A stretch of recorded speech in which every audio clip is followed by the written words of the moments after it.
आणि त्याला वाटतं मार्च महिन्यात पदोन्नती होती. अजून मी गाव मागायचं होतं, माझ्या मनात सय्यद वरवडे नव्हतं.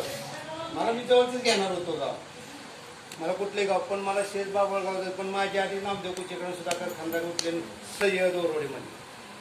मग आता ते आज शिक्षणाधिकारी वाटले हेच कोरेपूरचे आहेत का म्हणून त्यांनी कोरेपूर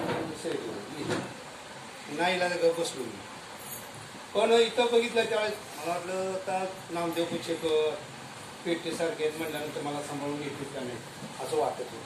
कारण नेते खानदारे पण नेता, पेटे नेते अनगरचे जावं म्हणल्यानंतर कसं व्हायचं आपलं. म्हणलं तर आपलं गाव आहे काय होईल तुम्ही त्या पद्धतीचं हजर ना.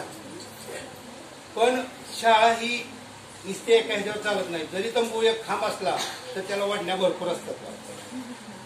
तसं शाळा हे चालतं ते माझ्यावर चालतं असं नाही. शाळेतले सर्व शिक्षक असेल तरच शाळा व्यवस्थित चालते. तसं महिलांचं असेल की आमच्या 5 भगिनी सगळ्यात धाकट्याच आहेत, म्हणजे सगळ्यात ताईच आहेत, धाकटा कोण नाही माझी, कारण ही सुरत ताई. ह्यांच्यावर टाकलेली जबाबदारी पूर्णपणे पार पाडत. महिलांचा कुठलाही कार्यक्रम असं करायचं आहे एकट्यानं कधी केलेलं नाही, सगळ्यांना विचार करून आपल्याला असं करायचं आहे, त्या पद्धतीने विचार झाला हे तुमच्यातून बघा. आणि त्यांनी पूर्णपणे व्यवस्थित पार पाडलेलं. आणि मला न माहीत होतं सुद्धा त्यांनी 2-3 उपक्रम राबवले. ते काय दिल्ली फॉरवर्ड हे मला माहीत सुद्धा नव्हतं. कधी ते सगळं आल्यानंतर पण हे काय आलंय तर हे असं केलं इंग्रजी. म्हणजे मुख्याध्यापक चांगल्या गोष्टी मुख्याध्यापकाला न माहीत होतं सुद्धा परस्पर ह्या 5 जणींनी केले. पेपर कधी घेतले कधी पाठवले काय सुद्धा माहीत नाही 5 जण. म्हणजे ही शाळा ह्या पद्धतीने चालली होती की चांगल्या कामाला सुद्धा सल्ला घेतला नाही त्यांनी, चांगलंच केलं त्यांनी. त्यामुळं आपल्याला लिखोर आता मध्ये एकदा करू नका. ते कधी सरगर मॅडमने ह्या महिलांनी कधी पाठवलं होतं कोणाला माहिती. सगळे किट आलं मग ज्यावेळेस आपण त्या दवाखान्यात कसं डॉक्टर लोकांनी बोलवून दिलं. म्हणजे असं चांगल्या कामाला कोणाची परवानगी नाही तर चांगलं काम ह्या 5 जणींनी केलं. मी आतापर्यंत माझ्या शाळा बऱ्याच झाल्या, बऱ्याच म्हणजे 4 शाळा झाल्या. जसं सौदळे मॅडमच्या 4 शाळा झाल्या, 5व्या शाळेत तरी 4 शाळा, ह्यांच्या विचार झाले जास्त नाही. आता ही 5वी शाळा बरोबर आहे. 1 2 3 शाखेत आलं तुम्हाला माहिती. मी यांना सलगर मॅडम कधी माझ्या इथं आल्यानंतर सलगर मॅडम म्हणतो, नाही तर मी यांना वायकळे मॅडम म्हणतो. सलगर मी इथं आल्यानंतर माझ्या तोंडात नाही तर वायकळे मॅडम. मी आल्यानंतर पहिले 2-3 महिन्यांच्या माझ्या नाव वायकळे मॅडम म्हणून हाक मारला. सलगर मॅडम हे नंतर हजरीत लिहून झालं. नाहीतर मला तालुक्यातल्या शिक्षकांची सगळी नावं पहिले माहीत होती. त्याचं त्यांना सुद्धा उजळणी मॅडमच म्हणतो अजून सुद्धा. माझ्याकडे नंबर फिरतो उजळणी मॅडम म्हणतो. अशा ह्या आपल्या भगिनी आणि शिक्षक सुद्धा.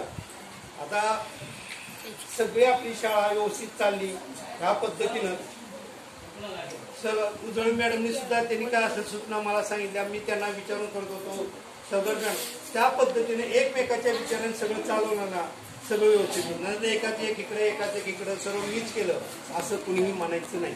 सगळे मिळून जर एकत्र झालं तर शाळा टिकते आणि चांगली पुढे जाते. आता दुसरी गोष्ट वायकोळी मॅडमनी उजळे मॅडमनी सुद्धा व्यवस्थित केलं. तसं ह्यांना ह्या तिघींना सुद्धा ज्यावेळेस ह्यांचा कार्यक्रम असतो तेव्हा मला कळावं मी येऊ शकतो. कारण आता मला हे रात्री मला माहित नव्हतं.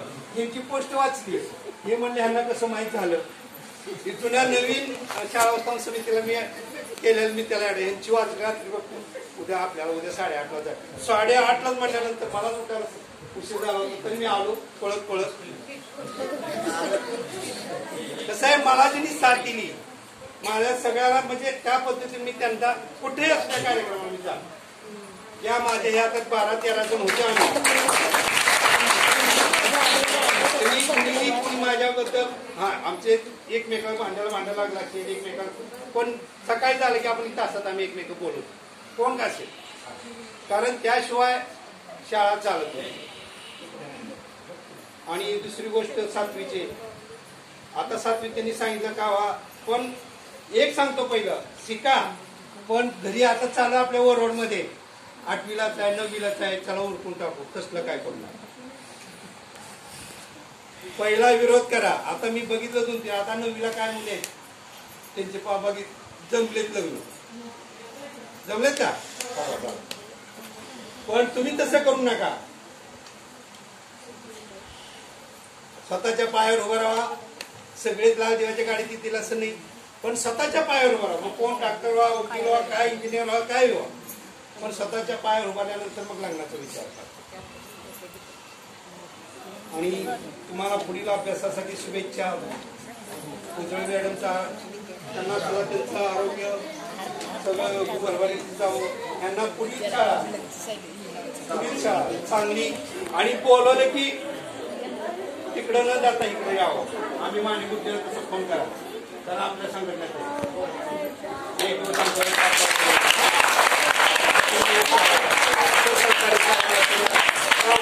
सहकार्य आहेत बरं का. ओके, मला बोलणे संधी दिली. परत एकदा सांगतो, सगळ्यांनी मिळून केलं तरच काम होतं.